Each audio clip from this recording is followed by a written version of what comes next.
তো আমরা সবাই বারাণসী নিয়ে এক্সাইটেড আছি। তাছাড়াও কিন্তু রামায়ণের টিজার লঞ্চ হয়ে গেছে। ভিএফএক্স কিন্তু দারুণ করেছে। তাছাড়াও কিন্তু এই মুহূর্তে বিশাল বড় একটা আপডেট যে বারাণসীতে একদম কিন্তু ভালোভাবে ঋত্বিক রোশনকে বলা হয়েছে লর্ড শিবের যেটা চরিত্র আছে সেটা করার জন্য। কিন্তু এখন কিন্তু আমার মনে হয় ঋত্বিক রোশন না বলে দিবে, কারণ ঋত্বিক রোশন এর আগে বড় বড় অফার না করে দিয়েছে। কিন্তু এখনকার মেন বিষয় হলো যে মহেশ বাবু যেহেতু আছে, অবশ্যই আমার মনে হয় খুবই ভালো একটা অফার হবে ঋত্বিক রোশনের কাছে। কারণ ঋত্বিক রোশন এর আগে কিন্তু বড় বড় সিনেমা কিন্তু খারাপ একদম ফ্লপ সিনেমা দিয়েছে। এস এস রাজামৌলির মানে সিনেমা মানে 20-25 মিনিট থাকা মানে কিন্তু বিশাল ব্যাপার।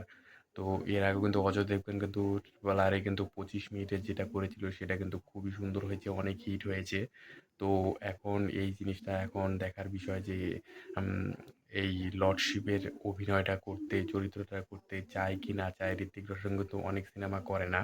তো এখন দেখার বিষয় যে কেমন হয় আর কি করে। আমার তো মনে হচ্ছে যে ঋত্বিক রোশন না বলে দিবে, কারণ আমার পার্সোনালভাবে একটা অনেক একটা সূত্র মারফত আমি খবরটা পেয়েছি। এখন দেখা যাক ঋত্বিক রোশন কি এস এস রাজামৌলি বারাণসীতে শিবের চরিত্রটা করে নাকি না করে। তো এই মুহূর্তে বিশাল বড় আপডেট। অবশ্যই ভিডিওটা লাইক করবে, প্রচুর পরিমাণে শেয়ার করবে এরকম টাইপের আপডেট সবার আগে পাওয়ার জন্য। আজকে মতো এখানেই, জয় হিন্দ, বন্দে মাতরম।